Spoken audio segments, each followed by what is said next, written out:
There are actually four types of introverts, and most people never learn this.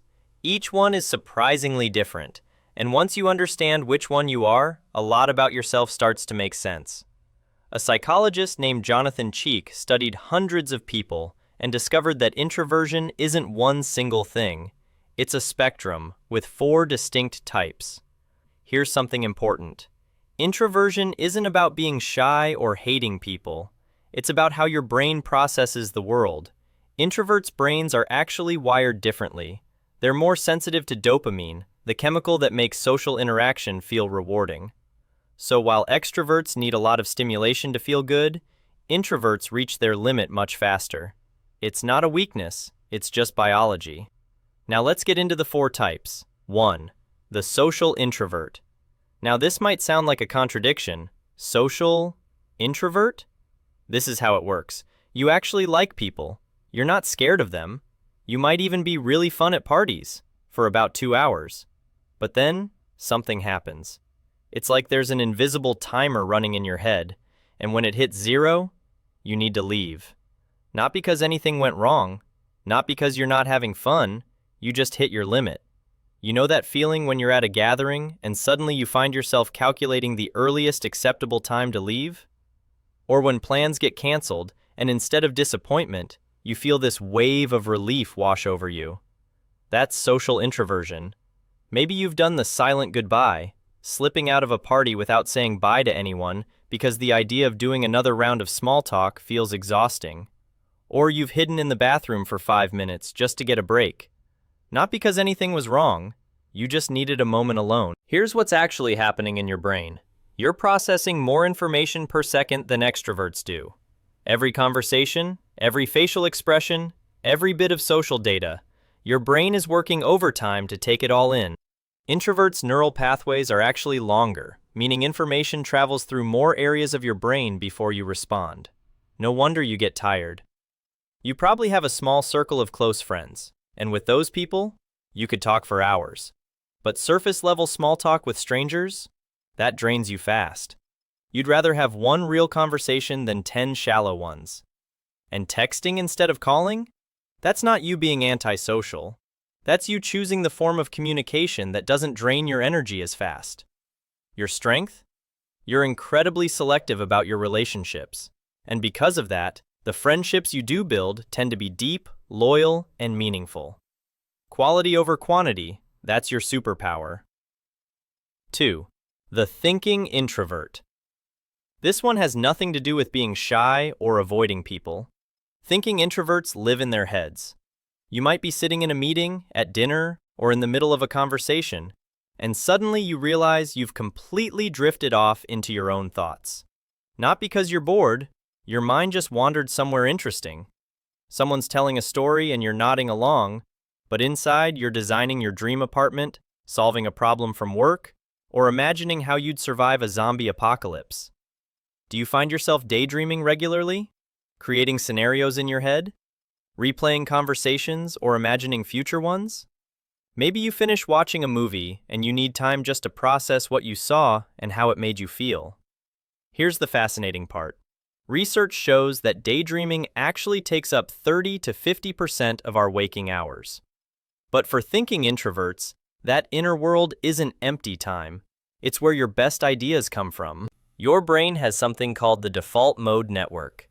It's the part that lights up when you're not focused on the outside world, and it's responsible for creativity, self-reflection, and connecting ideas that seem unrelated. For thinking introverts, this network is highly active. It's why your best thoughts come in the shower, on walks, or right before you fall asleep. You were probably that kid who got called quiet, even though inside your head there was a constant stream of observations. You weren't quiet, you were just thinking too much to talk. And your texts? They probably end up way longer than you intended, because you're trying to capture all the nuance that seems important. Then you delete half of it because you worry it's too much. Your strength? That rich inner world makes you creative, self-aware, and capable of insights that others miss completely. 3. The anxious introvert. This one's a little different, because it's not just about preference, there's some discomfort involved too. Do you replay social situations in your head afterward? Going over what you said, what you should have said, how that one comment might have come across wrong? Maybe you plan conversations in advance. You know who's going to be somewhere, so you prepare questions, topics, even your outfit, because walking in unprepared feels overwhelming. You've probably rehearsed your coffee order before reaching the counter, or shown up early to an event so you wouldn't have to walk into a room already full of people, or taken the long way around the office to avoid small talk in the hallway. Anxious introverts don't just prefer alone time. Sometimes you crave it because being around people feels genuinely hard. There's a running commentary in your head during social situations. Am I being weird? Your brain has a highlight reel of your most embarrassing moments, and it loves to play them at 2 a.m. The science calls this rumination, and research shows there's a real connection between this kind of mental replay and social discomfort. Your brain is working overtime to analyze and protect you, but sometimes it goes into overdrive. When plans get canceled, you feel that strange mix of guilt and relief. You wanted to want to go, but some part of you is grateful you don't have to. Now, it's important to say, anxious introversion isn't the same as social anxiety disorder. If you're avoiding necessary situations because of intense physical reactions, like shaking, nausea, or panic, that's worth talking to someone about. But for many anxious introverts, it's more like a constant low hum of self-consciousness that makes socializing tiring in a different way than other introverts experience. Your strength? You're deeply empathetic. All that analyzing means you're tuned into other people's emotions. You notice when someone's uncomfortable. You think carefully before you speak. You're the friend who actually listens, not just waiting for your turn to talk. 4. The restrained introvert. Think of the restrained introvert as the slow-to-warm-up type. You're not anxious, you're not shy, you just take your time. When you wake up in the morning, you're not ready to hit the ground running. You need that buffer time, coffee, quiet, a slow start. Jumping straight into energy and activity feels wrong. People who are cheerful at 7 a.m. genuinely confuse you. Same with new situations. Your first week at a new job isn't about making friends in the break room. It's about observing, taking mental notes, figuring out how things work before you participate. While everyone else is introducing themselves, you're quietly learning the unwritten rules. You probably don't say the first thing that comes to your mind. Actually, you've probably thought of the perfect response to something 3 hours after the conversation ended, in the shower, when it no longer matters. And spontaneous plans? Not your favorite. You'll go out, you'll have fun, but you appreciate a heads up, time to mentally prepare. When someone says, "Let's do something right now," your first instinct isn't excitement. It's, "Let me think about it." This isn't about fear, it's about preference. You like to think before you act. Consider before you speak. Observe before you engage. People might experience you in layers.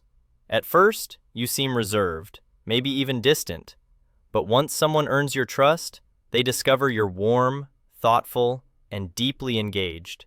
Your close friends describe you completely differently than acquaintances do.